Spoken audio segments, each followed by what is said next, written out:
Hello, my name is Daniel Boice, and with my co-author, Michelle Garza, we're going to talk about work that we've done on the urban heat island of San Antonio, Texas. So let me share my screen with you, which will show the PowerPoint. Um, Here we go. All right. And there, you can see both of us. I'm working at Scientific Studies and Consulting in San Antonio, Texas. My co-author, Michelle Garza, is a stormwater analyst at San Antonio River Authority.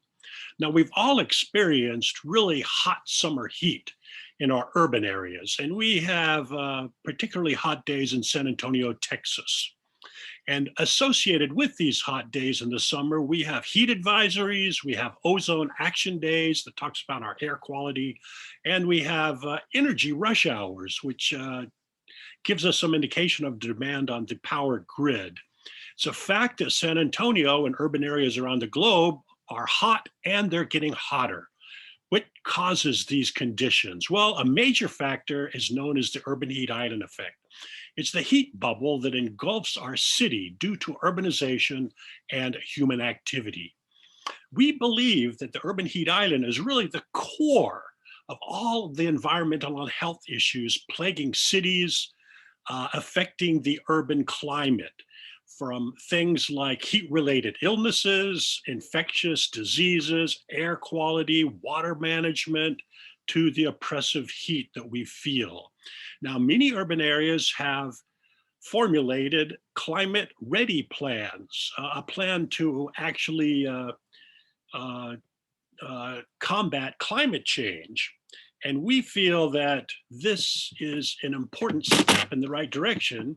But in many cases, these climate plans do not take into account the urban heat island effect, which we think is a sad state of affairs and really needs to be incorporated into these plans also. So now we're going to present our original research on San Antonio's urban heat island that dates back to the mid 1940s and continues until almost up to today. Here you can see our business cards, and you can see an infrared satellite image of the San Antonio metropolitan area, measuring the surface urban heat island, or the surface temperatures.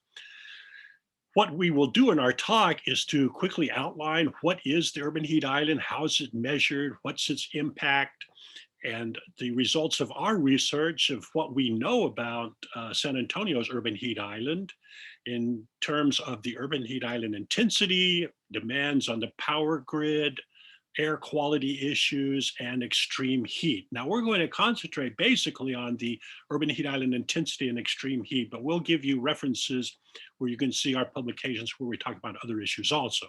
We'll have a brief section on mitigation and sustainability, how to mitigate the urban heat island, and what's being done in San Antonio, and what you can do as a member of any population in urban areas.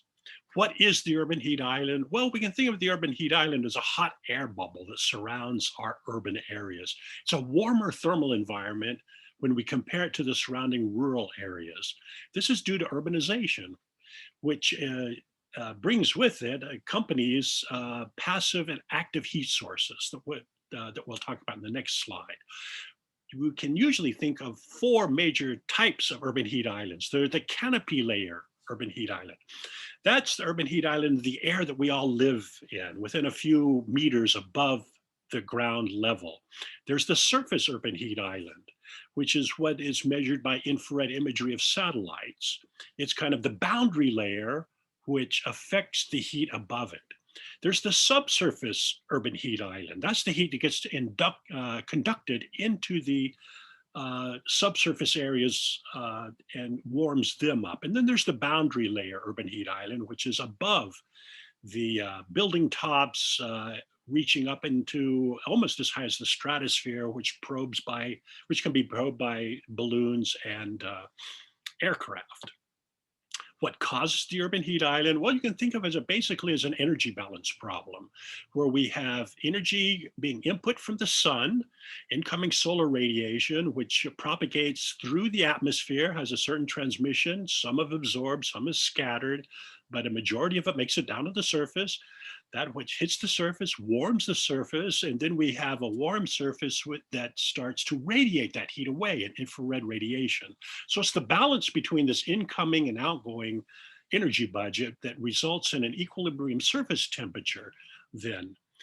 Surface properties affect what that surface temperature is, the albedo, in other words, the amount of light that's reflected from the surface, going all the way from a very black surface like asphalt to an intermediate surface, which is may have an albedo of about 25% or 0.25, grasslands, and very high albedo surfaces, snow or very white painted areas and the like.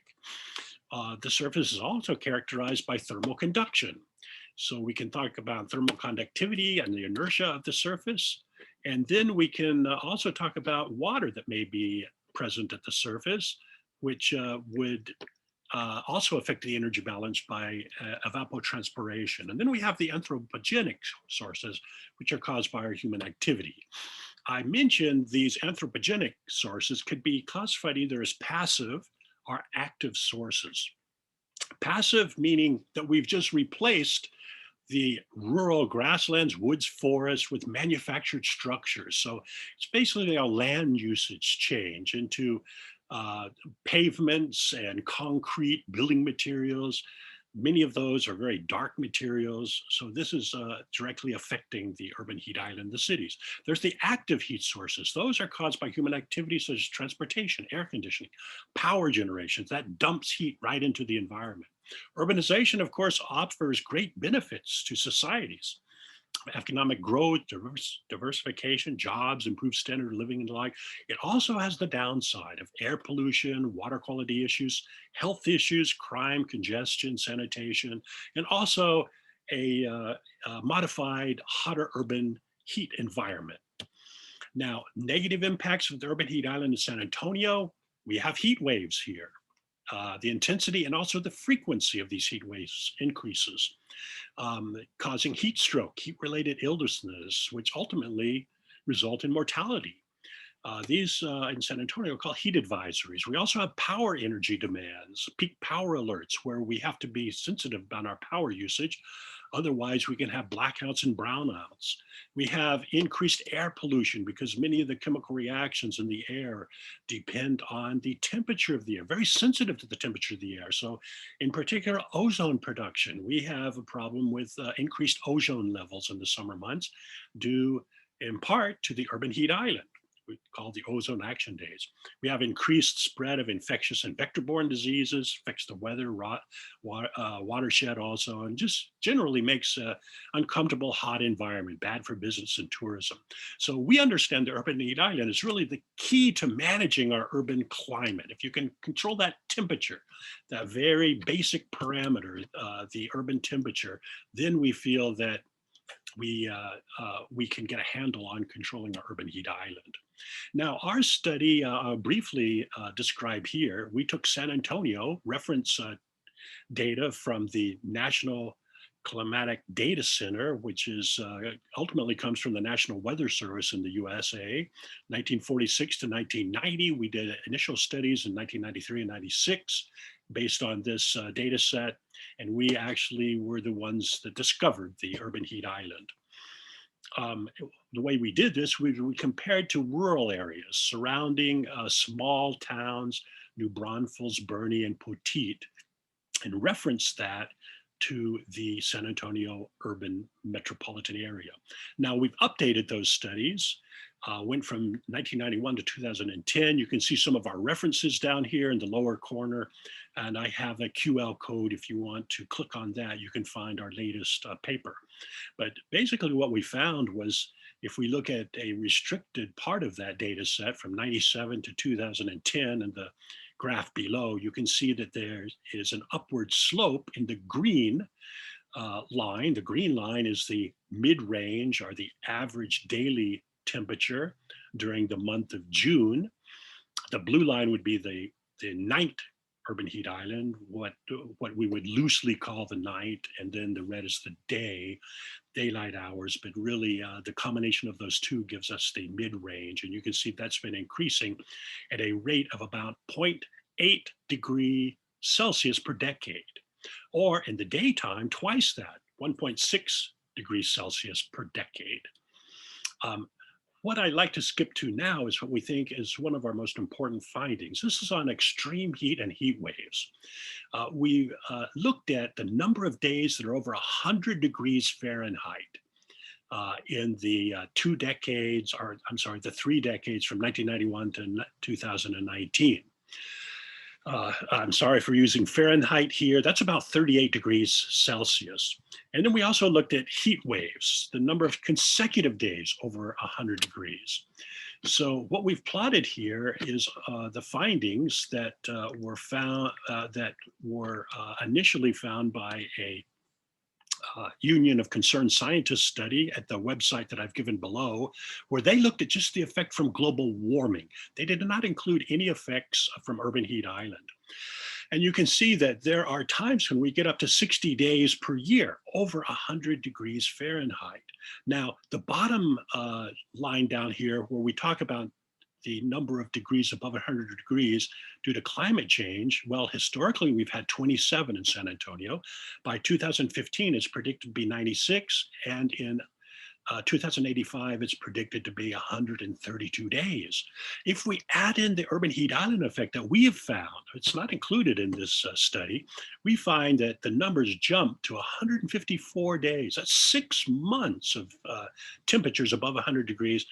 By 2015, and by the latter part of our century, we're up to 177, which is quite a bit more than that because it really goes off the scale here. I should say 154 days.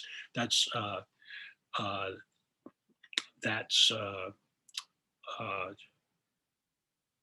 let's see, that's about 5 months.